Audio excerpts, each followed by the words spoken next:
بسم اللہ الرحمن الرحیم۔ انسانی جسم لافانی نہیں ہے، یہ زمین پر ایک مدت سے زیادہ زندہ نہیں رہ سکتا۔ عام طور پر جسم زمین پر کئی رنگ بدلتا ہے، بچپن سے جوانی اور جوانی سے بڑھاپا۔ یہ تمام علامات جسم کی پل پل موت کی طرف بڑھنے کی خبر ہے۔ یہاں ہم جسم پر ظاہر ہونے والی چند ان علامات کا ذکر کریں گے جو جسم کے ایکسپائر ہونے سے کچھ گھنٹے پہلے ظاہر ہوتی ہیں۔ یہ علامات نشانیاں ہیں جسم کے لیے بھی اور اس جسم کی روح سے محبت کرنے والوں کے لیے بھی کہ وقت بہت قریب آ گیا ہے۔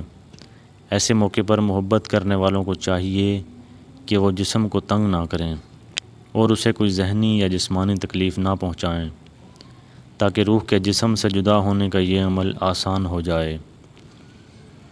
ناظرین، موت سے چند گھنٹے پہلے ظاہر ہونے والی نشانیاں مندرجہ ذیل ہیں۔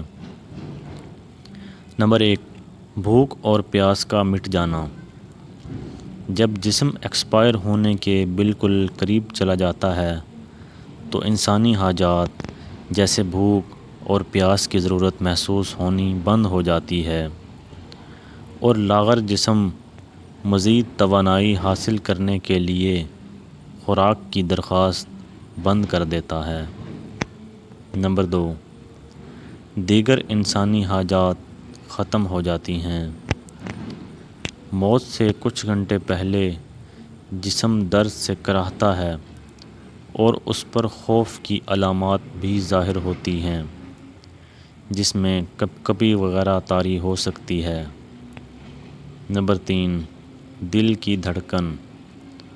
ساری زندگی خون کو پمپ کرنے والے دل کی دھڑکنیں موت سے کچھ دیر پہلے بے ترتیب ہو جاتی ہیں اور نبض کو ہاتھ سے محسوس کرنا انتہائی مشکل ہو جاتا ہے اور یہ اشارہ ہے کہ اعضاء اپنا وقت پورا کر چکے ہیں اور عنقریب بجھنے والے ہیں۔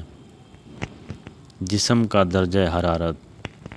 جسم کا وقت جب ختم ہونے والا ہوتا ہے تو آنکھوں میں آنسو چمکتے ہیں اور جسم کا درجہ حرارت گر جاتا ہے اور دوبارہ بحال نہیں ہوتا۔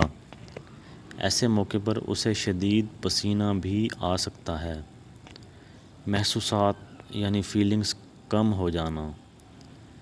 روح جب جسم کو چھوڑنے کے لیے بالکل تیار ہو یعنی موت سے تقریباً 24 گھنٹے پہلے تو ہاتھوں، پاؤں، گھٹنوں کی جلد پر محسوسات ختم ہو جاتی ہیں اور ان کا رنگ بدلنا شروع ہو جاتا ہے اور یہ نیلا یا ارغوانی رنگ اختیار کرنا شروع کر دیتا ہے۔ سانس کی بے ترتیبی۔ یہ نشانی واضح نشانی ہے جس میں سانس اکھڑنا شروع ہو جاتا ہے اور بے ترتیب ہوتا چلا جاتا ہے اور دھیرے دھیرے بجھ جاتا ہے۔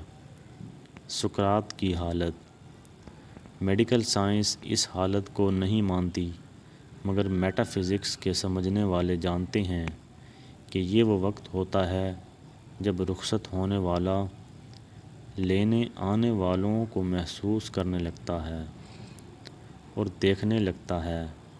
ایسے موقع پر اس کے منہ سے کچھ ایسے الفاظ نکلتے ہیں جنہیں سن کر ڈاکٹرز کا کہنا ہے کہ اسے ایلیوژن ہو رہی ہے۔ ایسے موقع پر وہ لوگ جو کمزور دل ہیں یا اپنے جذبات پر قابو نہیں رکھ سکتے مریض کے قریب نہ رہیں اور اس کے قریب بالکل مت روئیں کیونکہ جسم کی سماعت کا حس کام کر رہی ہوتی ہے اور محبت کرنے والوں کو تکلیف میں دیکھنا بھی ایک تکلیف ہے۔ اس لیے رخصت ہونے والی روح کے جسم کو اس تکلیف میں مبتلا نہ کریں اور اپنے جذبات اور احساسات پر قابو رکھیں اور ایسے موقع پر ایکسپائر ہونے والے جسم کو سخت ہاتھ مت لگائیں اور نرم ہاتھوں سے اس کے بالوں میں انگلیاں پھیریں اور بار بار اس کی جگہ تبدیل نہ کریں اور جتنا ممکن ہو اس کے لیے سکون فراہم کریں تاکہ اس پر یہ عمل آسان ہو سکے۔ ناظرین، یہ تھی آج کی ویڈیو۔ اگر آپ کو ہماری ویڈیو اچھی لگی ہو تو ہمارے چینل کو سبسکرائب کر دیں۔ شکریہ۔